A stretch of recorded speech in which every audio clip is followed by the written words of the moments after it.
নারায়ে তাকবীর, সবে বারাত। উরি শালা কি একটা হচ্ছে জানো, 10-12 বছর শুরু হয়েছে।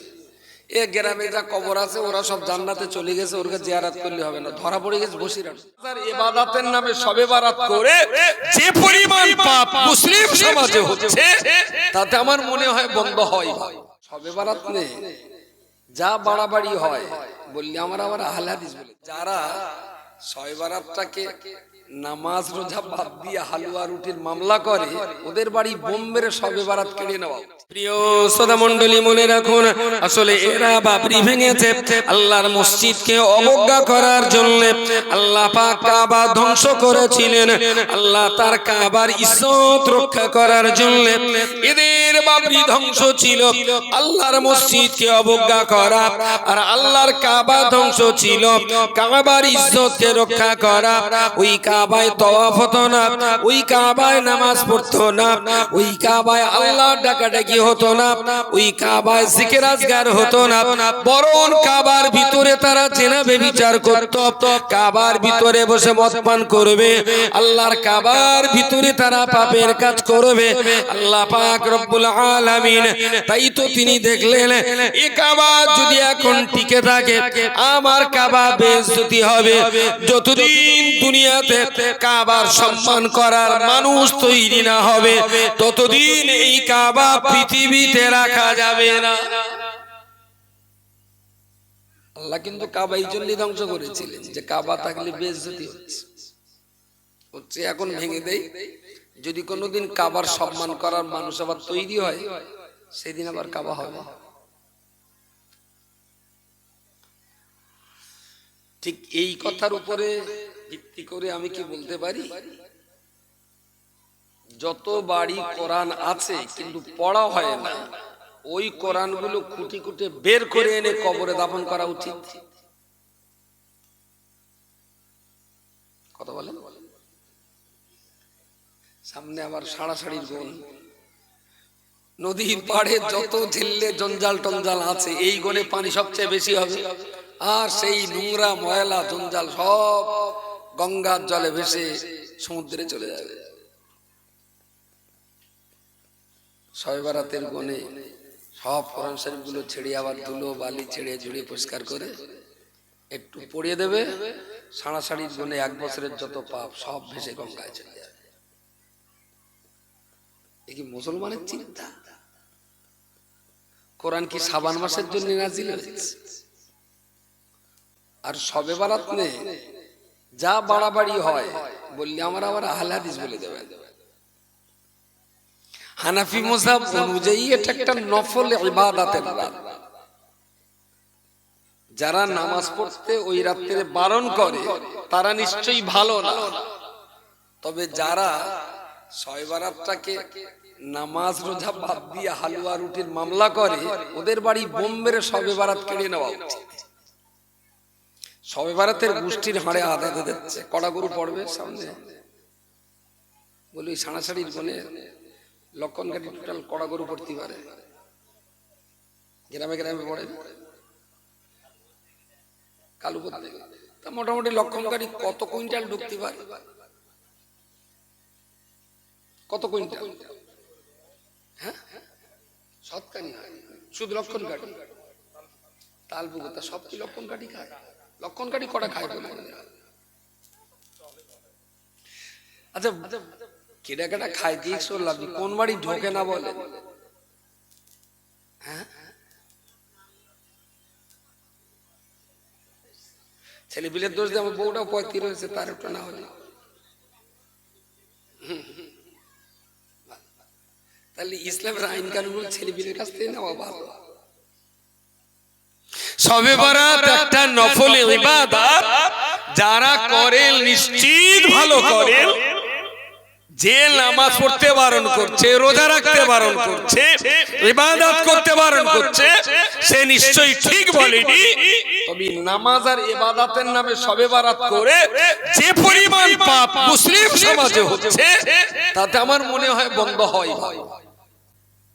নফল ইবাদত করলে সওয়াব, না করলে গুনাহ নেই। কিন্তু বাড়াবাড়িটা এই 10-12 বছর শুরু হয়েছে। এ গ্রামে যা কবর আছে ওরা সব জান্নাতে চলে গেছে, ওরকে জিয়ারত করলে হবে না, ধরা পড়ে গেছে বসিরহাট। একটা ইঞ্জিনম্যান কর, চল সবাই মিলে হুজুরি কবরে কাটবেন, বেচারা পাম্পান আটকে গেছে, ঠেলে পার করতে আসে। ওর বাপের কবরে শেয়াল ঠ্যাং তুলে মুতিয়ে দিচ্ছে, ওর জিয়ারত করার টাইম নাই। ওর বাপের কবরটা কোন জায়গায় সে ঝিল্লে জঞ্জালে চেনার লাই, ও যাচ্ছে বসে হুজুর কবর জিয়ারত করে হুজুরি পার করে দেবে। আর দেখ চোখের সামনে পড়ে তো নারায়ে তাকবীর, সবে বারাত, উরি শালা কি একটা হচ্ছে জানো, ইঞ্জিন ম্যানের ঠেলায় আর এইসব ফুটো মস্তান একদম যা দেখিছে তো অস্বীকার করে যাবে। এই রাখ রাখ রাখ রাখ, কোনো মতে রাখে না, একদম বাংলা কয়েক রাখ রাখ, আর মুত লেগেছে। গাড়িটা রাখলে দিব্যি চেন খুলে দে, একদম দাঁড়িয়ে ছেড়ে দে, ভ্যানে উঠি নারায়ে তাকবীর। মুসলমান আর মুসলমান আছে বলে মনে হচ্ছে, আর এই মাল সাইজ হবে ধর্মসভায়? হ্যাঁ, ও মাল কি ধর্মসভার জীবনে সাইজ হয়? সব আপনি দেন, তবে এই অপচয় নষ্ট করার কারণে আপনিও ধরা পড়বেন, বোধহয় আমারও ধরা পড়তে হবে। ধর্মসভায় যে পরিমাণ টাকা অপচয় নষ্ট হচ্ছে, এই টাকাগুলো যদি সিস্টেমেটিক্যাল হয়, যে আমাদের গ্রামে বছরে 7টা সভা হয়, এত টাকা খরচা হয়, এই ঠিক আছে, এক বছর এই সবার টাকা দিয়ে সভা দেব, পাড়ায় পাড়ায় মানুষকে আমরা দিনের চেতনা ফেরাবার জন্য চেষ্টা করব। চলো একদিন বাপের মিটিং হবে, একদিন মার মিটিং হোক, একদিন বুড়োদের মিটিং হোক, এবং মানুষের বারান্দায় বারান্দায় পড়াশোনা হোক। 5টা কলমা কাদের মুখস্থ নেই, ইমানে মুজমাল কার কার জানা নেই, দোয়া কুনুত কারা কারা জানে না, এক বছর ধরে শুধু জানাজানির উপরেই হোক। আমার মনে হয় 7টা সভায় যদি 3 লাখ টাকা খরচা হয়, তো 3 লাখ টাকা দিয়ে যদি 10টা আলেম পুষে বাড়ি বাড়ি বাড়ি বাড়ি, এই 4-5টা বাড়ি একটু এখানে বসে পড়াশোনা, ওই 15টা বাড়ি ওই বক্কারের বাড়ি একটু হোক, কিন্তু there is no system, there is no plan, there is no estimate. সভা দিতে হবে, কেরাম একটা সভা হয়, ছেলেরা বললে দেখো মাতিন বলে গেছে, আমার এবছরও না সবার টাকাটা শেখার পেছনে ব্যয় হবে। বিভিন্ন পাড়ায় পাড়ায় একটা করে হাফেজ মাওলানা দিয়ে পড়িয়ে আমরা করে, তাহলে খোকা তোরা বছর বছর সবাটা দিতিস, আঙ্গার রুকিয়া আসতো, সকিনা আসতো, ওরগা সুপর আসতো, বেশ কেমন জামাই টামাই বিনটিন গুলো আসতো, একটু দেখাশোনা হইতো, কি তোরা সবাটা বন্ধ করে দিলি বলদিন?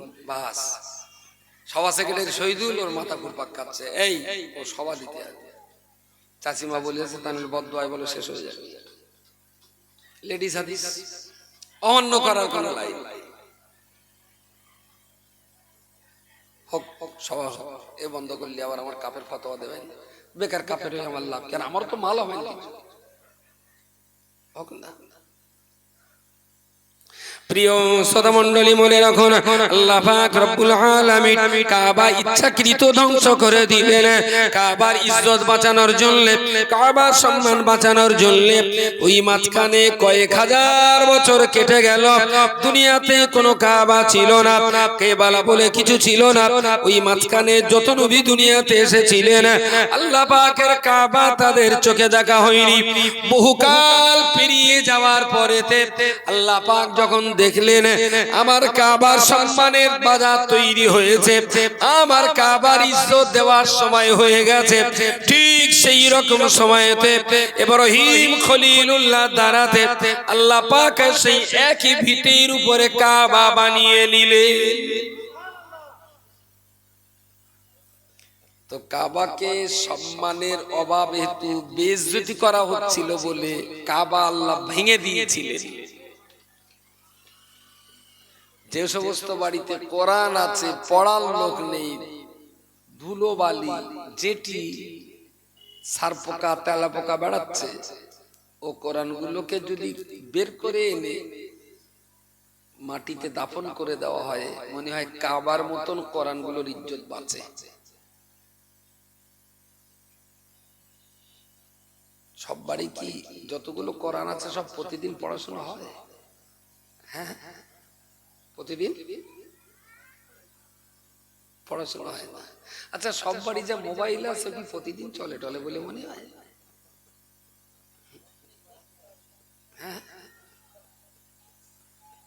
তার মানে 1 ঘন্টা যদি ওর গায়ে হাত না দেওয়া হয়, তা মনে হয় যেন বউটা তালাক হয়ে যায়, কি দেখি জানি শিগগির মোবাইলটা হাতে দেয়। যদি বউ তালাক হয়ে যায় বলা যায় না। হ্যাঁ,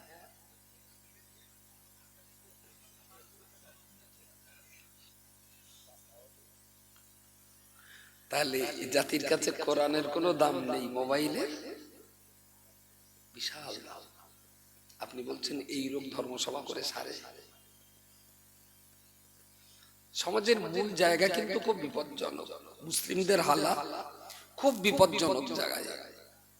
এটা আপনি নিচে আছেন তো বুঝতে পারছেন, আমি একটু উপরে আছি তো সবার মুখ আমি দেখতে পাচ্ছি। প্রিয় শ্রোতা মণ্ডলী, আল্লাহ পাকের কাবা তৈরি হয়ে গেল। জিবরিল আমিন আলাইহিস সালাম কাবা শরীফের সেই পুরনো ভিতের উপরে এইভাবে দাগ দিয়ে ইশারা করে দিলেন, বললেন এই দাগের উপরে দেওয়াল তুলে দিন। ইব্রাহিম নবী সেই মতো দেওয়াল তুললেন। তুলতে তুলতে একটা টাইমে আল্লাহ বললেন আর দেওয়াল গাঁথতে হবে না, কাবা যেমন ছিল ঠিক তেমনটাই তৈরি হয়েছে। ইব্রাহিম খলিলুল্লাহ দেওয়াল গাঁথা বন্ধ করে দিলেন, চারিদিকের দেওয়াল তৈরি হয়েছে। এবার ধুলো বালি জেড়ে জুড়ে পরিষ্কার পরিচ্ছন্ন করে দিই। প্রথম যেদিন কাবা উদ্বোধন হবে, প্রথম যেদিন কাবা তাওয়াফ হবে, ইব্রাহিম খলিলুল্লাহ কাবার দেওয়ালে হাত দিয়ে বললেন রব্বানা তাকাব্বাল মিন্না, আমাদের পক্ষ থেকে আপনি কবুল করুন, ইন্নাকা আনতাস সামিউল আলিম, আপনি শুনতেও পাচ্ছেন, আমার অন্তরের খবরও আপনি জানতে পারেন। ও আমার মালিক মাওলা আল্লাহ, ওয়াবাস ফীহিম রাসূলান, এই কাবার চত্বরে আমার একজন মানুষকে পাঠিয়ে দিন আল্লাহ, যার কারণে কিয়ামত পর্যন্ত যেন আর কাবা ধ্বংস না হয়। পূর্ব জমানার মানুষেরা কাবাকে বেইজ্জতি করেছিল, তাই আল্লাহ কাবা ধ্বংস করেছেন। আল্লাহ এই কাবার চত্বরে এমন শ্রেষ্ঠতম নবীকে পাঠিয়ে দেবেন, যে নবীর কারণে যেন কিয়ামত পর্যন্ত আল্লাহর এই কাবা কখনোই যেন বেইজ্জতি না হয়ে যায়। যদি কাবা বেইজ্জতি হয় তাহলে আল্লাহ তো আবার ভেঙে দেবেন, তাই না? আর আমি এত কষ্ট করে করেছি, আর এই কাবা যদি ভাঙা যায়, আমি এবারে মরেও শান্তি পাবো না। আমার এই কষ্টের কাবাটা যেন থাকে আল্লাহ, আর কিয়ামত পর্যন্ত এই কাবাকে কেউ যেন বেইজ্জতি না করতে পারে, তার জন্য জগতের শ্রেষ্ঠ ইমামকে আপনি এই কাবায় দেবেন, আর তার মুখপানে তাকিয়ে মানুষ কাবাকে সম্মান করবে। কাবাকে কেউ বেইজ্জতি করবে না। আর কাবা যদি সম্মান হারিত, কাবার সম্মান যদি বজায় থাকে, তাহলে আল্লাহ কখনো কাবা ভাঙবেন না। তাহলে আমার কষ্টের কাবা অনেক দিন থেকে যাবে। বিশ্বাস করুন, ইব্রাহিম খলিলুল্লাহর যদি এই স্বাদ হয় যে আমার কষ্টের এই কাবা বহুদিন ধরে টিকে থাকুক, তাহলে আমারও স্বাদ আছে যে আমার কষ্টের এই পড়া বান্দা বহুদিন ধরে মনে রাখে। কিন্তু অজ যা করি এ কি মনে থাকে বেশি দিন? কাজে লাগে? ও বাহাত না ডানা, বাহাত মানে লাইক। ফেসবুকে যে লাইক থাকে ডানাত না বাহাত? এই করছি কোন হাত কল কল খুলে দেখলে, এটা হলো লাইক আর এটা হলো কেলা। ধর্মসভা আমরা যা ওয়াজ করি শ্রোতা কেলা মনে রাখে। এ হলো পলগাদায় আগুন দেওয়া। কলকাতায় দিল, চলে উঠলো, বিশাল ব্যাপার। বক্কা চলে আয়, শীতকালে আগুন কবি, রহিমার মা চলে আয়, হইবার চলে আয়। ওরা সে আস্তে আস্তে ফাদাসে আগুন যা, পলের আগুন ধরেও তাড়াতাড়ি, লেবেও তাড়াতাড়ি। বাবলা কাঠ বলেন বলেন, বাবলা কাঠ ধরাতে গেলেও জ্বালা, নেবাতে গেলেও ঠেলা আছে। তবে একটু ধৈর্য ধরে লেগে পড়ে যদি একবার জ্বালানো যায়, বাবলা কাঠ বংশ পরস্পর জ্বলতেই থাকবে। কিন্তু ধর্মসভা হলো পল গাদা, আজকে জেলিয়ে যাবে, পরশু দিন নিবে যাবে, পরশুদিন এখানে এত ধর্মের কথা হবে তো এখান থেকে বাড়ি যেতে যেতে মাতিন যা বললো না ওগুলো মনে রাখার রজব আলী একেবারে কিন্তু খারাপ বলি রসগুলো মোটামুটি যদি আমল করা যায় জাহান্নাম থেকে মাজা যাবে। এখান থেকে যত লোক বাড়ি যাবে বহু লোক বিড়ি টানতে টানতে যাবে, অস্বীকার করা যাবে। যদি পাবলিক অনুমতি দিত একবার গাঁটি চেক করত। আর বলাও যায় না পবিত্র জায়গা বলে হয়তো বাড়ির দিকে রেখে গেছে কোথাও। আমি বলছি এই পল গাদায় পিছনে জীবনে আর কত সময় দেব, একটু বাবলা কাঠের পিছনে সময় দেওয়া হোক। যদি অনেক দিন ধরে চলে তাহলে অনেক দিন ধরে স্বভাবও পাওয়া যাবে। ইব্রাহিম নবী যদি স্বার্থপর হয় তা আমি কেন স্বার্থপর হব না? প্রত্যেকেই তো চায় তার কষ্টের স্মৃতি বহুদিন টিকে থাকে। সেটা আমারও চাহিদা হতেই পারে, আপনারও চাহিদা হতে পারে। প্রিয় শ্রোতা মণ্ডলী, ইব্রাহিম খলিলুল্লাহ আলাইহিস সালাম ওই দোয়া করতে করতে সেদিন তো সঙ্গে এই দোয়াটাও করেছিলেন, আল্লাহ পৃথিবীর শ্রেষ্ঠতম নবীকে এখানে পাঠাবেন, এতলু আলাইহিম আয়াতিকা, যে নবী দেশের জনগণকে আল্লাহ আপনার কিতাব তেলাওয়াত করে শোনাবেন, ওয়া ইউআল্লিমুহুমুল কিতাবা, যে নবী আপনার কিতাব দেশের জনগণকে শেখাবেন, ওয়াল হিকমাতা, যে নবী আপনার কিতাব দেশের জনগণকে বোঝাবেন, ওয়ায়ুযাক্কিহিম, এবং যে নবী দেশের জনগণের গায়ে জাহান্নামের ধুলোবালি পরিষ্কার করে দিয়ে আল্লাহর জান্নাতে যাওয়ার মতো যোগ্য পরিষ্কার পরিচ্ছন্ন করে দেবে। আল্লাহ এরকম একটা নবী পাঠাবেন যিনি আপনার বাণী এত লোক তেলাওয়াত করে শোনাবেন, ওয়া ইউআল্লিমু, আপনার বাণী মানুষকে শেখাবেন, ওয়াল হিকমাতা, গভীর তাত্ত্বিক ভাবে তিনি আপনার কিতাব মানুষকে বোঝাবেন, শোনাবেন, শেখাবেন, বোঝাবেন, ওয়া ইউযাক্কিহিম, তারপরে কিন্তু মানুষ পরিষ্কার পরিচ্ছন্ন হবে। তাই না? কোরআন শুনলেন, পড়লেন, বুঝলেন, এবারে মনে করলো তাই তো এতদিন যে সুদটা খেতাম এই তো নাপাক জিনিস, এ খেলি তো নামাজ হয় না, চলো আর সুদ খাবো না, যেগুলো মনে আছে টাকাগুলো ফেরত দিয়ে দিলাম। এই এতদিন যে ওই চুল্লু টুল্লু খেতুম, বেশ দেহটু চিটচিট করতো, এ তো খাওয়া যাবে না। তো কোরআনে আল্লাহ বারণ করেছেন, ইন্নামাল খামরু ওয়াল মাইসিরু ওয়াল আনসাবু ওয়াল আজলামু রিজসুম মিন আমালিশ শাইতান। এই চুল্লু আর খাবো না, ছাড়ো। তাহলে কোরআন শুনে, কোরআন শিখে, কোরআন বুঝে তবে কিন্তু মানুষ জাহান্নাম থেকে মুক্তি পেয়ে জান্নাতে যাওয়ার পরিচ্ছন্নতার পবিত্রতা অর্জন করতে পারে। জোরে বলুন সুবহানাল্লাহ। তাহলে কোরআন শোনাটা ফার্স্ট স্টেজ, কোরআন শোনাটা প্রথম স্টেজ, সেকেন্ড স্টেজ বলে পড়া শেখা, থার্ড স্টেজ বোঝা। তাহলে এই যে শোনাচ্ছি আমরা কোরআন, এ তো 100 বছর ধরে শুনেই যাচ্ছে, শিখবেন কবে?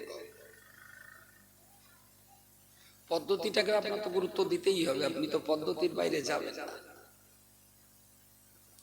খেবলা জাল, ফেললি মাছ হয় সবাই জানে, এরম জাল এরম মুঠো মেদিনে ধরে এই ছুঁড়ে দিল, ওই পুকুরের মাঝখানে গিয়ে ছবাত করে এক জায়গায় পড়ে টানলি মাছ ওঠে।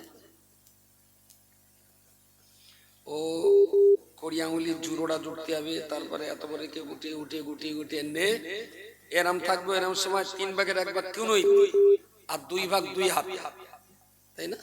এরম ফাঁক করলে বেশ একটা বপানা দেখা, বপানা হয় না?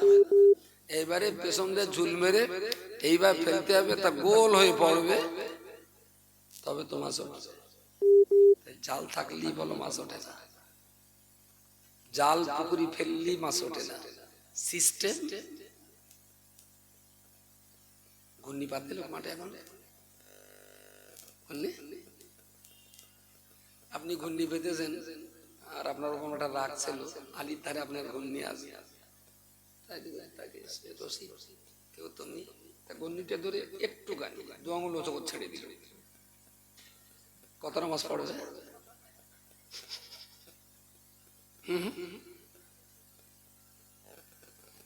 তাহলে ঘূর্ণি পেতে মাছ পেতে গেলে নিচে টাইট, ধারে টাইট, 2 গালি আটকাতে হবে, তলা আটকাতে হবে, তাহলে কিন্তু মাছগুলো ঘূর্ণিতে যাবে।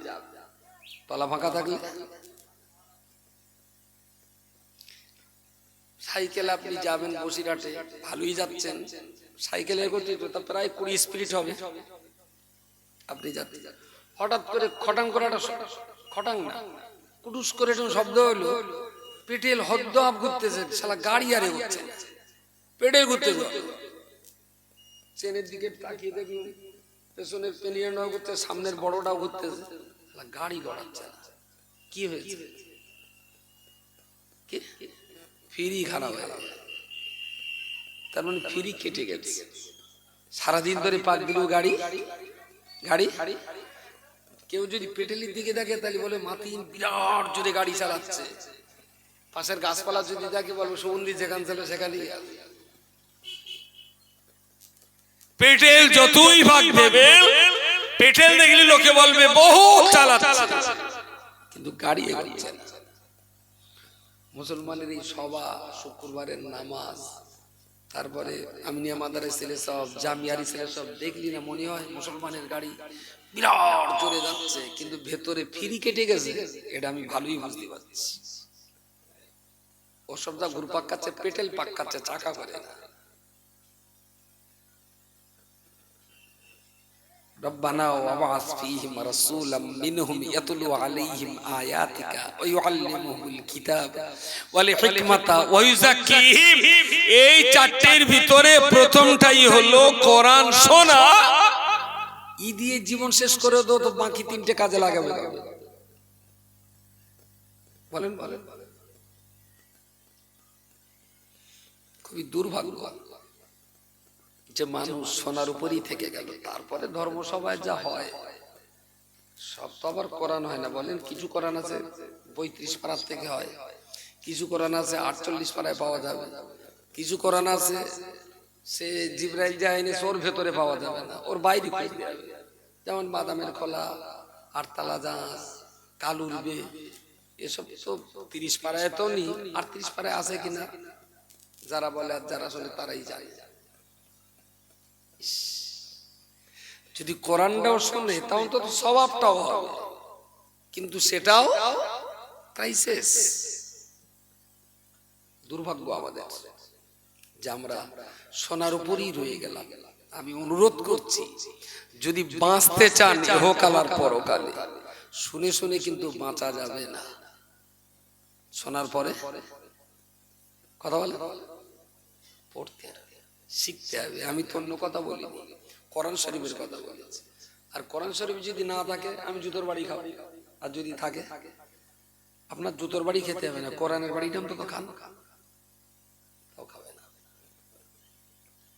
প্রিয় শ্রোতা মণ্ডলী, আমি আপনাকে বলছিলাম ডাক্তারখানায় ডাক্তার দেখালে 1200 টাকা ডাক্তার প্রেসক্রিপশন করে দেবে, ওষুধ 355 টাকার, ওরা 12 টাকার কাগজ কলম খরচা করে আপনার কাছ থেকে 1200 টাকা নিল। আসলে ডাক্তার কিন্তু ডাক্তার আপনার কাছে অন্য কোনো পয়সা নেয়নি। ডাক্তার নিয়েছে তার ব্রেনের দাম, ডাক্তার নিয়েছে তার 9 বছর জীবনের কষ্টের রোধের দাম, ডাক্তার নিয়েছে তার কঠিন গবেষণার সাধ্য সাধনার মূল্য নিয়েছে। আসলে ডাক্তার কাগজ কলমের মূল্য নেয়নি। আপনি যদি ডাক্তারের কাছে না দেখিয়ে ডাইরেক্ট যদি দোকানে যে বলে 355 টাকার ওষুধ দাও, আপনার নাপ দিয়েছে, পেট নাপ দিয়েছে, ওরা যদি কোষ্ঠকাঠিন্যের ওষুধ দেয়, বলেন বলেন। আপনি মদ দিল গেলে 355 টাকার ওষুধ দাও দিন, ওরা একটা ওষুধ দিলে সেটা ডেলিভারি ওষুধ, কোনো অ্যাকশন হবে আপনার দিয়ে? পেটে কোচিং নিয়ে তার ডেলিভারিটা হবে। সুতরাং পদ্ধতি মেনটেনেন্স করেই আপনাকে চিকিৎসা করতে হবে, তবে আপনি সব ধর্ম করতে গেলে না এখানেও পদ্ধতি আছে, আপনাকে পদ্ধতি মেনটেনেন্স করেই কিন্তু ধর্ম করতে হবে, তাহলে আপনি ভালো ভালো আর যদি ধর্ম মেনটেনেন্স না করেন পেটেল গড়বে, চাকা গড়বে না, পেটেল গড়বে, পথে গড়বে। প্রিয় শ্রোতা মণ্ডলী, প্রিয় নবী মুহাম্মদুর রাসূলুল্লাহ সাল্লাল্লাহু আলাইহি ওয়াসাল্লাম কিভাবে তিনি ইসলামের খেদমত করেছিলেন। অন্ধকার অজ্ঞতার যুগের মাঝখানে, যে যুগে কোনো ভদ্রতা ছিল না, যে যুগে কোনো আদর্শ ছিল না, যে যুগে কোনো নীতি নৈতিকতা ছিল না, সত্যবাদী বলা মানুষের সংখ্যা পাওয়া যেত না, মদ জুয়া ঘুষ জেনার বহুল প্রচলন ছিল, খুন খারাপি রক্তারক্তি আর দাঙ্গার কোনো কিনারা ছিল না। এত ঘোর অন্ধকার যুগের মাঝখানে আমার আপনার নবী মুহাম্মদুর রাসূলুল্লাহকে আল্লাহ পাঠালেন, সঙ্গে এটাও আল্লাহ বলে দিলেন, বাল্লিগ মা উনজিলা ইলাইকা মির রাব্বিকা, ও নবী মুহাম্মদ আমি আল্লাহ আপনাকে বলছি বাল্লিগ পৌঁছে দিন মা উনজিলা ইলাইকা, যা আপনার কাছে আমার পক্ষ থেকে নাজিল হয়েছে। আল্লাহর পক্ষ থেকে কি নাজিল হয়েছে? কোরআন নাজিল। আল্লাহ বললেন বাল্লিগ পৌঁছে দিন মা উনজিলা ইলাইকা মির রাব্বিক, আপনার প্রভুর পক্ষ থেকে যা আপনার কাছে নাজিল হয়েছে, অবতীর্ণ হয়েছে, তা আপনি মানুষের কাছে পৌঁছে দিন। ফাইল্লাম তাফআল, যদি এই পৌঁছে দেওয়া কাজটা আপনি না করেন, ফামা বাল্লাগাতা রিসালাতা, তাহলে কিন্তু আপনার নবুয়ত সঠিক হলো না। কত মারাত্মক কথা। ফামা বাল্লাগাতা রিসালাতা, আপনি আপনার নবুয়তের দায়িত্ব পালন করলেন না। নবী তো এসেছিলেন শুধু নবুয়তের দায়িত্ব পালন করার জন্য। তার মানে এই কথাটাই প্রমাণ করে কোরআন মানুষের কাছে পৌঁছে দেওয়া, শিখিয়ে দেওয়া, বুঝিয়ে দেওয়া, এটাই ছিল নবুয়তের জীবনের সবচেয়ে বড় কাজ। সে কাজ তিনি করেছেন বলেই তিনি সফল হয়েছেন। এবার একটু ছেড়ে যান, ওদের আবার ব্যথা উঠেছে, একটু ডেলিভারি করে দেয়, না করলে আবার কতক্ষণ কাটাবেন দুই তার ঠিক নেই। আসসালামু আলাইকুম। হ্যাঁ বলেন ভাই। আমি লক্ষণ কাটি না রে, ছাড় জবাই হয়ে গেছে, ঠ্যাং ছুটতে যাচ্ছে। জয় করার পরে একটু লাভালাভি করে গরু খালি সব বলেন। কইছে সাইফুদ্দিন ভাই, কই সাইফুদ্দিন? উনি আসেন, আমার যদি দোয়া করেন আর সবাই একটু ভাবেন, অজ হোক, বিশ্বাস করুন আমি অজের বিরোধী না, অজ হোক, প্ল্যান মাফিক হোক, গ্রামের ছেলে পিলেরা কি করে স্কুলে যাবে, মাধ্যমিক ছেলেরা কি করে উচ্চ মাধ্যমিকে ভর্তি হবে, যে বাচ্চা স্কুলে যায় না তারা কেন